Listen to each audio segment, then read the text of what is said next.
Hi guys, thanks for tuning in to another video on ForgottenWeapons.com. I'm Ian. I'm here today at the Rock Island Auction House taking a look at some of the cool guns that they have coming up for sale in their April 2015 premiere auction. One of the ones that jumped out at me because it was something I didn't recognize is this M1 Garand rifle with a very unusual optical sight mounted to it. Now, I've been doing a bunch of research and I have been pretty much unable to find anything about this particular optical sight. What I do know is that after World War II, in the 50s and even into the early 60s, the US Army did experiment with a number of different types of optical sights. They had some that were lit, they had some that were not lit. This particular one, I haven't found any markings on it. Well, it doesn't have any external markings on it. I haven't found any good reference material or authoritative photos, but what it clearly is a one-power optical sight, obviously replaces the rear sight. We've got a couple of nice adjustments that adjust the reticle in the sight. And frankly, it's kind of like a short eye relief version of the German ZF-41 optic. It feels pretty good. It seems like a really interesting design. Obviously, it was not very successful because if it was, we would know a little bit more about it. This may have been one of only one or even a handful that were ever manufactured and tried out.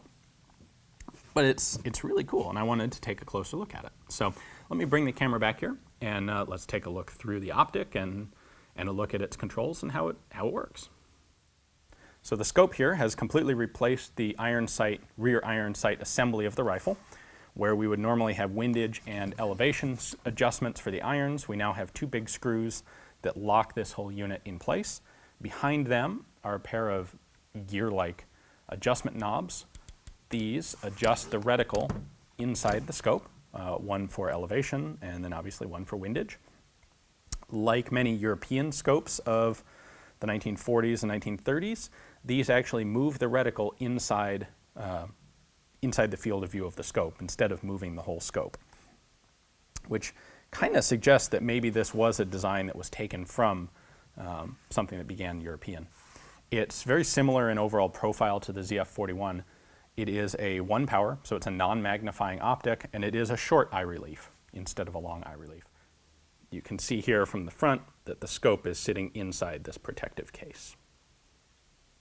So let's take a look through the reticle and see what it looks like. So there's our view through the reticle. You can see that the pointer is slightly angled to one side. That could be because the scope has rotated in its mount, or it could be because someone in Ordnance had some unusual theory as to why that might be a little bit better. You can also see a set of ranging stadia above. Those would be for, well, obviously determining range of probably a man-sized target at different distances. So over here on the right, you can see we have our elevation knob. It starts at 0 and moves up in increments. That's almost certainly a bullet drop compensator. It does go out to 1,000 yards. There's our 10. And over on the left side, we have the windage adjustment knob.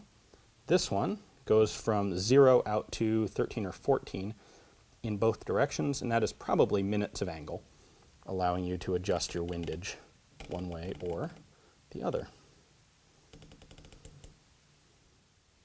As I mentioned before, I don't have any specific information on the details of this scope, exactly when it was made, whether it was trialed, what problems may have been found with it, or why it wasn't put into more significant testing or service.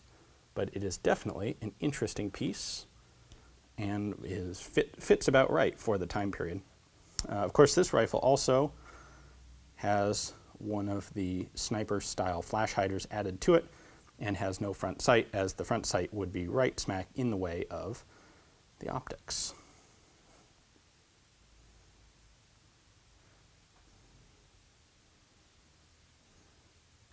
Well, thanks for watching, guys. I hope you enjoyed the video. If you know anything more about this particular type of optic, I would love to hear from you. Add it to my own reference, share it with the other people watching the website and the channel. And of course, if you'd like to own this rifle and take it out and use it yourself, it is for sale, this being an auction house and all. So if you click the link below in the description text, that will take you to Rock Island's catalog page on the rifle. You can look at their pictures, their description. And if you'd like to make a bid on it, you can place one online or come down here and participate in the auction in person. Thanks for watching and good luck.